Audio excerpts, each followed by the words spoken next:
Live from Waterford and Dungarvan, this is Waterford at 1 News.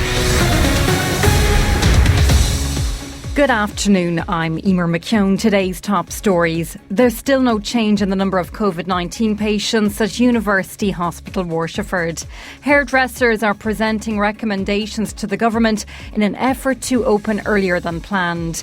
A Waterford councillor wants to see the city centre transformed into a giant open-air cafe and bar. And in sport, Premier League footballers are going to be allowed to tackle in training. A teenager and two men have been remanded in custody after they were charged with the murder of a Carlow teenager in Australia. Police say 19-year-old Keane English fell to his death from the balcony of an apartment in Surfers Paradise on the Gold Coast on Saturday after three men tried to rob him at knife point.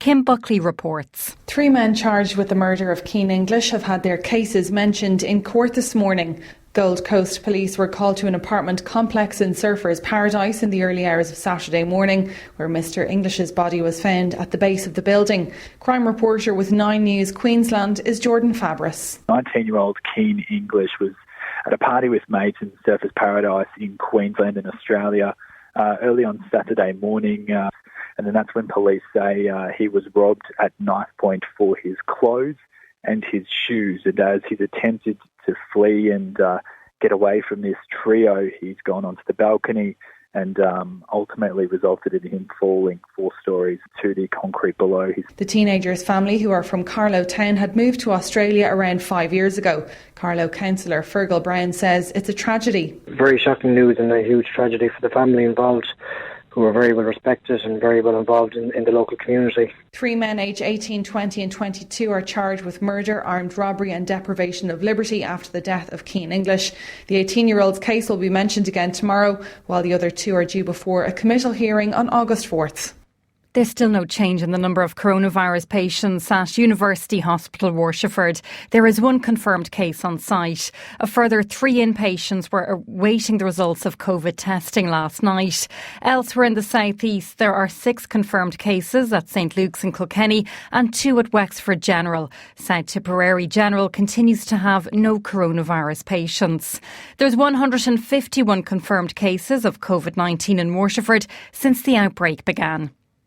Some students should be allowed back to school, according to one of the country's leading immunologists. It comes amid reports that some restrictions could be eased sooner if our coronavirus cases continue to decline. Professor Luke O'Neill from Trinity College says there's a case to be made for students to return to the classroom. Just 6th class alone, maybe.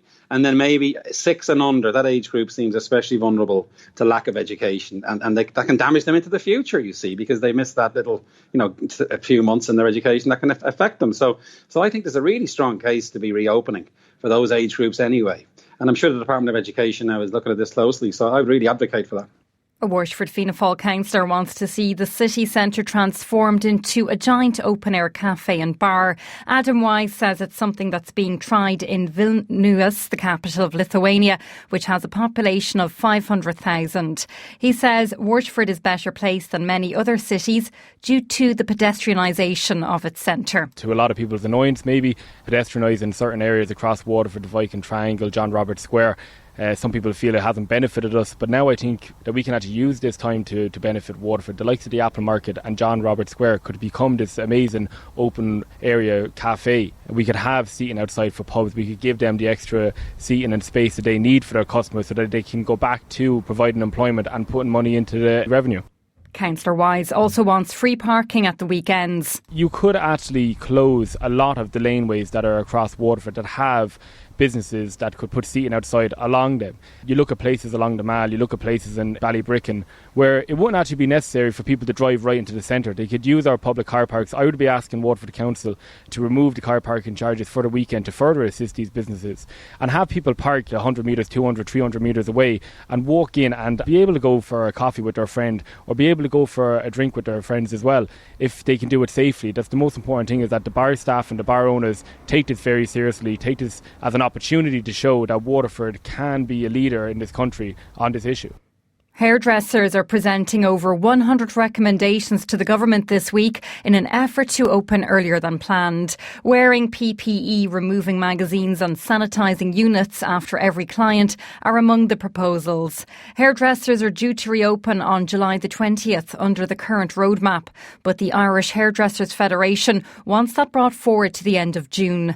Incoming President, Waterford woman Danielle Kennedy, says they will also ask clients to fill out questionnaires to make sure they're not sick. We will be recommending that clients are screened prior to a visit, but most salons would be sending reminder, texts anyway, so it's very easy to incorporate a short screening questionnaire in with that.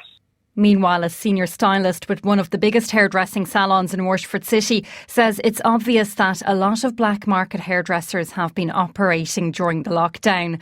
Brian Kelly of Peter Marks in City Square says the hairdressing black market is a huge concern to the industry. I think it's a little bit disappointing. Obviously, I have lots of clients on a daily basis asking me, am I doing any hair? And it's only natural for someone to ask that. But it's very disappointing, especially in Waterford. It's been brought to my attention a lot of people in Waterford have been supporting the black market. This is really frustrating as a hairdresser, and this is our career. I think, if we do hit an earlier date, it'll definitely put a stop to this or even a slowdown of it. Waterford councillors have signed off on a project to retrofit all public lighting across the city and county. It is hoped that the energy-saving LED retrofit scheme will reduce emissions, electricity usage and the cost of maintaining the infrastructure. The project is part of a regional scheme involving Cork, Clare, Limerick and Kerry. Waterford Council's Director of Environment and Road Services, Fergus Galvin, says they will bring a financing plan for the project before councillors next month. There's about a 10.5 year payback on it. After that, we're looking at fairly substantial financial savings to the local authority.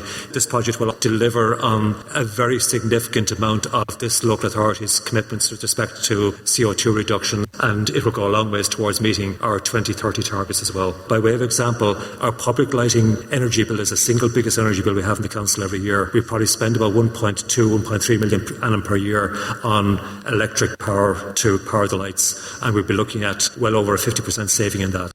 It's understood the British Prime Minister's most senior advisor will make a statement later following criticism over his 260-mile trip from London to Durham. It's thought Dominic Cummings will answer questions about the journey he made in March, which broke lockdown rules. 19 Tory MPs are calling on him to go. Durham police have been asked to establish the facts surrounding the trip. Irish Water and Waterford City and County Council are asking customers in the Ballylenin, Kill and Bonmahon areas to conserve water. A technical issue occurred at the treatment plant supplying the supply scheme over the weekend. This resulted in reduced treated water production, and the level available in the reservoir is very low as a result. The public are being asked to conserve water, in particular over the next couple of days, to ensure that water supply can be maintained to these areas. WLR Sport, Ireland's local station of the year. Premier League footballers are going to be allowed to tackle in training. The UK government set out guidance for the second phase of its plan to allow elite sport to resume. If governing bodies approve, close contact training will be allowed at first in groups of 3. Brighton defender Bernardo admits he has concerns about returning to full contact training. The only problem that I see is about phases 2 and 3. I think things need to be more clear, how it's going to be, when it's going to be. So then I can have an honest opinion about it. So obviously I'm still waiting for more information about phases 2 and 3. Elsewhere, players from Dundalk, Shamrock Rovers, Bohemians and Derry City will start testing for COVID-19 today. All 4 clubs will represent the league in European competition later this year and are set to play in a mini tournament behind closed doors in late July. Next to rugby, George Cruz will join Japanese top league side Panasonic Wild Knights on a 1-year contract at the end of the season. The England locked has been with Saracens for 11 years. The club were relegated from the English Premiership for salary cap breaches. The English Rugby Union have said they wouldn't rule out selecting ex-Saracens players who move abroad. Finally to tennis, New Zealand will host the first pro tennis competition since the COVID-19 outbreak. The Premier League is a men's team event played in a round-robin format and will run for 3 weeks from June 3rd. ATP world number 77 Cameron Norrie is one of the bigger names due to play in the tournament. WLR asking you to stay at home. Our next bulletin is at 2. Home.